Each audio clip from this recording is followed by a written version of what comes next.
listening to Tiger Cats at the Half.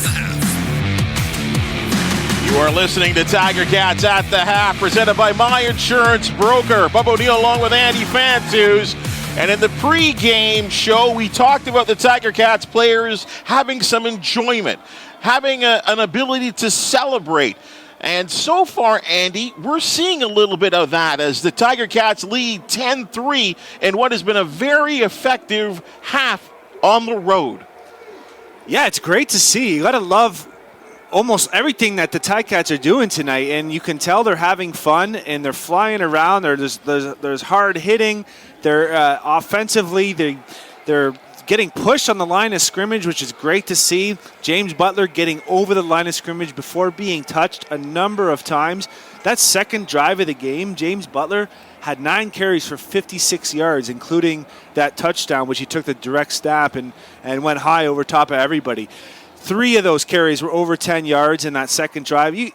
I'm seeing a lot of extra protection. When we either have an extra offensive lineman, or you bring in a receiver or a fullback tight end to get it to a 6 or 7 man protection. Sometimes that's for a run play, sometimes it's a pass play, but either way, just confusing the defense with those looks. And we're also seeing a lot of misdirection. You got fake sweeps to one side, mini rollouts, kind of bootleg style, hitting the comebacks or the crossers over the middle. So getting Taylor Powell to move kind of within the pocket per se, but getting him on the move a bit and using his skill set. And a big improvement for Taylor Powell, especially as far as having a lot of pressure in your face and continuing to keep your eyes downfield and find open receivers. I love what I'm seeing out of this Ticats team right now. And you couldn't – only 10 points, but really effective and efficient offensively. And it's funny that you say that, because you talk about the control and the improvement of Taylor Powell, the effectiveness of Butler on the ground, Keandre Smith really getting himself involved in the game as well too. I think we could all tie it up, and I kind of put this out on social media, that in some ways the Scott Milanovich effect is taking effect. It is. You love to see that combo, the Powell and Scott Milanovich combo, start to flourish. Taylor Powell was 8 for 10 in that first half for 110 yards. There were the 3 sacks, and of course the first one was on the very first play of the game. He tried to escape the pocket, got sacked. So not a great start coming off a 7-sack game versus Edmonton last week. But after that, there was the one where right before the field goal by Mark Leggio, it looked like a tripping call. I'm not really sure what a team or what a coach can do about that, because it's not a roughing the passer, and I don't know if it's a challengeable play. I don't know if you remember, it happened versus Matthew Schultz here against Montreal earlier this season, and then the very next play, instead of getting a first down, they punted, and it was a return for a touchdown. So I'm not sure what you can do about that. And I also want to get some clarity on what happened on that punt return after the Ticats' first drive. It was a clear and obvious fumble. It looked like there were 2 Ticats that had better position than the BC Lions player, number 41. But we didn't really hear an explanation from where we were.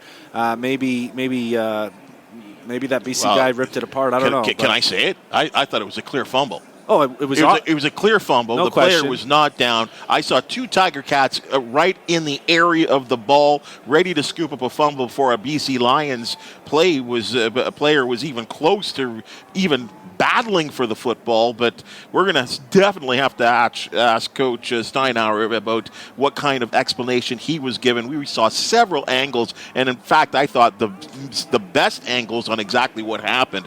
So exactly what happened there, that's certainly we're going to need some type of clarification on what exactly happened there. Let's move on to this defense. And they are getting a serious push, and that is causing problems for Vernon Adams. It is. Casey Sales it stands out the most, and he has 4 tackles, a sack, and a pass knockdown already in one half of football from a defensive tackle position. That's an incredible stat line. You also got to look at those short yardage plays. They are getting pushed on the turnover on the first drive of the game. Ted Laurent just completely stood up the right guard, and Davis had nowhere to go and got stopped short, causing the turnover. And even later, as the half went on and things seemed to open up, they were getting a lot of pressure on Vernon Adams. So Simone Lawrence getting the sack, almost getting another one, forcing Vernon to kind of scramble up in the pocket and make some rush throws. You got to love what you're seeing. And you already mentioned Keandre Smith, flipping back to the offense.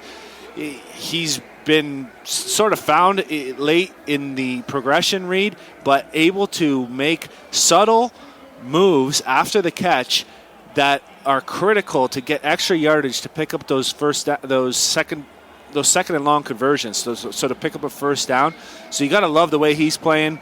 I really like the flow of this game. I know we talked about taking some shots downfield over the head. We haven't seen any deep passes yet by Taylor Powell, so that would probably be one thing I'd want to include in the second half. But other than that, you got to love the efficiency. 0 penalties for the Ticats in a half of football. 0 turnovers. Only 8 rush yards against. Just incredible football. With that said, football is a 60-minute game. 30 minutes is complete. Tiger Cats playing as well as we've seen them play in a long time. What do you have to do? Because you at BC Lions, they're at home. They have their full complement of coaching staffs who are probably talking to Rick Campbell right now about what they see, on offense, defense, how they can improve. How do the Tiger Cats counter that and finish this off? Yeah, because that first half is in the rearview mirror now, and it's only a 1-point game. It's only 7 points. That could change in one play. So they have to keep the pedal to the metal first and foremost. They have to keep that sense of urgency and that energy of finishing plays and coming out with power. Not get complacent at all. Continue to push the ball or to spread the ball around and push the pedal down and continue that pressure.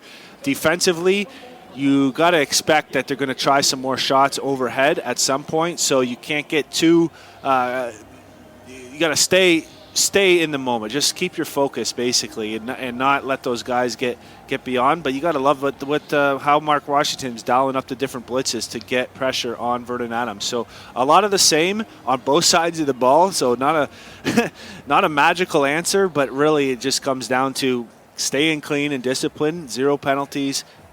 Keep it like that. Keep the turnovers at 0, and you got a great chance to go into BC and win this ball game and really flip the script on your entire season. Well, we've talked about it week after week about correcting the correctables, and that being mistakes, as in turnovers, as in penalties. We are seeing a good first half from the Tiger Cats, eliminating those things. Also, going back to the pregame show, Coach John Salavanis talking about not relying so much on man-to-man. We are seeing an improved zone read kind of defense that are very close. And I think we talked about Tunde Adeleke, very read and react oriented. Yeah, in Tunde especially, we mentioned it because he is so good at coming up into open space, particularly when a receiver, a playmaker, has the ball in space in the flats and there's nobody else around.